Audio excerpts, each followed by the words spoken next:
Hello, Frugal Force. Once again, this is Captain Frugal reporting for duty, and today I'm going to review Captain America issue number 2. But before I do, if you like these videos, please be sure to hit like and subscribe and hit that notifications bell so that hopefully you'll be notified of my videos. But let's be honest, probably you won't. So your best bet might be to go to that info bar down below, and you can join our Patreon for as little as $1 a month, where you can get exclusive videos, you'll get updates of these videos, as well as you'll be entered into drawings for special Frugal Force prizes. Alright, so let's get on with issue number 2. So we start at the beautiful looking cover of Captain America.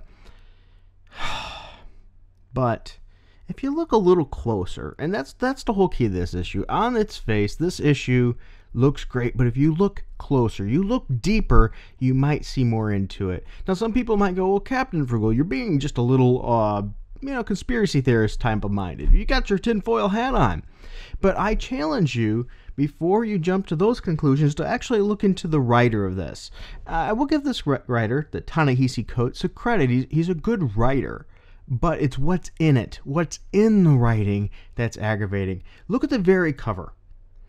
Take a moment. Yes, it looks beautiful. Captain America looks powerful, and I like that. But look at the American flag as it's on the ground. Captain America would not be letting the flag be on the ground. There is a problem with that. And that's just the underlying thing here. There's lots of great things in this comic, so it appears. But if we start peeling the layers back, it's very problematic. So let's take a look. We see here, and we have the inkers, the colors here, Sunny Go. I'm terrible at pronouncing things. We have the letterer, Joe Carmagno, which is, once again, look into him too, by the way. You might be a little bit appalled about some of these people behind it. Ta-Nehisi Coates is the writer. The art is mediocre in it. I wouldn't say anything to make me want to buy this issue on the art alone, that's for sure. So, but let's dive into this story. So, if we look at the very beginning here, we start with none other than it's saying it's hard to capture how different it was back then. Back when everyone served. Service made every boy a man and every man a hero. And you've seen the pictures, haven't you? Who wanted to be a man more than me? I guess that's the root of all of this. Think about it. The root of all this is because of being a man? What? Okay, because everyone knows that Steve Rogers wanted to be a hero, wanted to be in the military, wanted to serve his country, that he put that risk in himself. And we turn the page, and we get a page that's covered with nuke type of clones, okay, causing, disaster and things of that nature. And it says, doing what men do. Yes, because that's what men do. All we do is destroy things and cause problems. No, we don't love, we don't protect, we don't serve to help others. We just cause destruction because that's what men do. Really?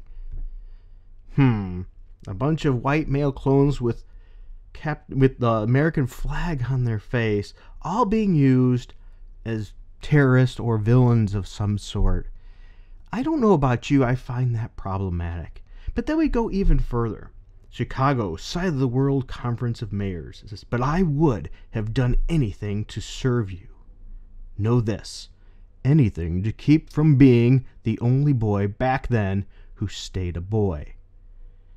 That was the deal that made me, and it's the same deal that made them, and that is absolutely hogwash. I'm sorry, you would still become a man if you didn't serve, but I understand he felt that he had the passion and he had the need to do that, but it was his convictions that made him who he is. It's his character, his guts, his ability and desire to serve his country no matter what he had to overcome. Not just some kind of formula that made him. What made Captain America was not the same thing that made these. And that I find appalling that they would be taken that way from Steve.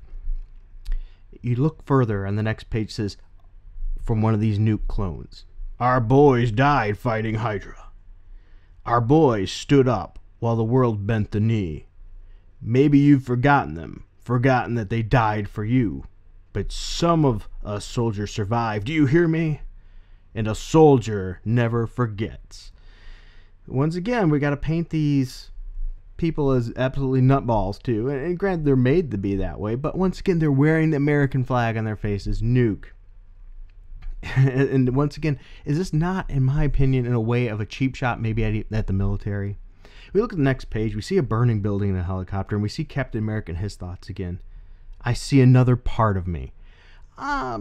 Yeah, I don't see how. Just because you both had some genetic kind of things going on does not make that any part of you. And that's one of the biggest quirks I have of this. Captain America should not see himself in these.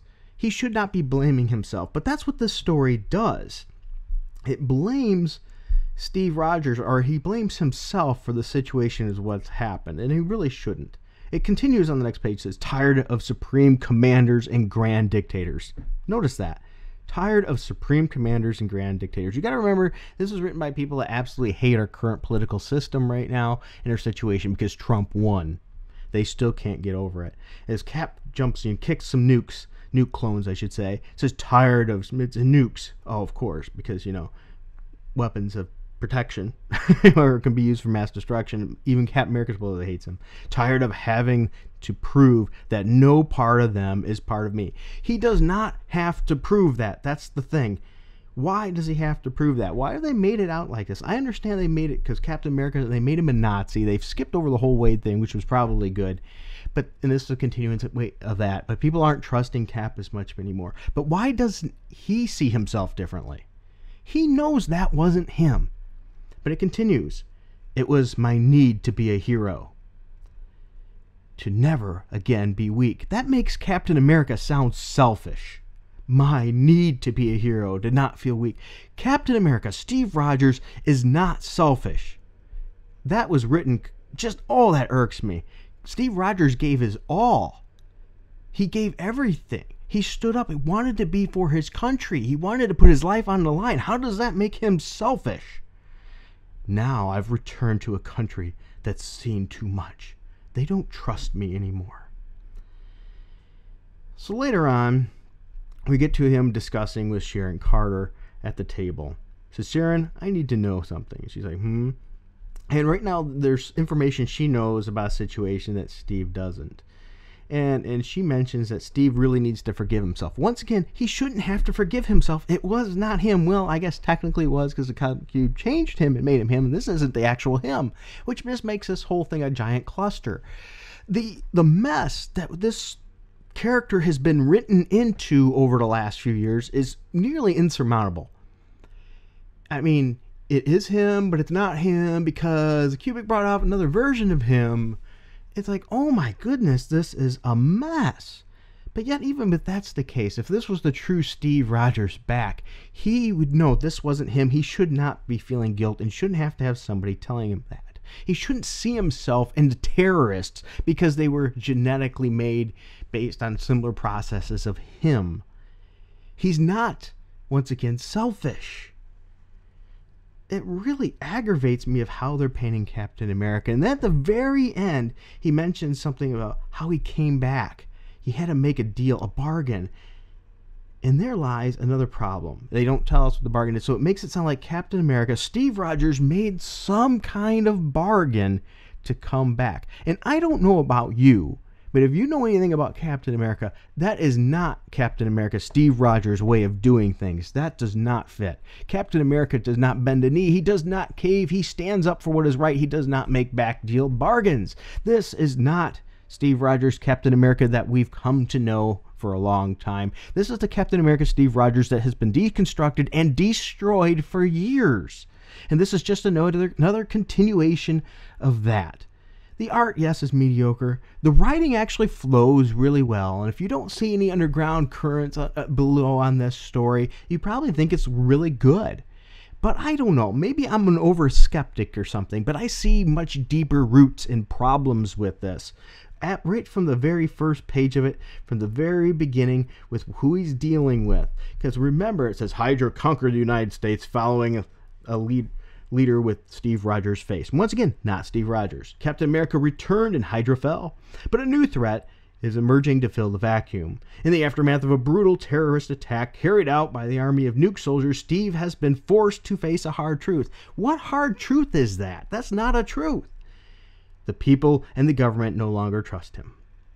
And a mysterious group, and this is another thing that does make me it makes me cringe, called the Power Elite, is growing stronger, and you can almost bet that that's going to have a lot of Trump connections to that and things of that nature. This book is once again being forced propaganda, but this time I will say so far is being hidden better than it was under Wade's run, but it is still there.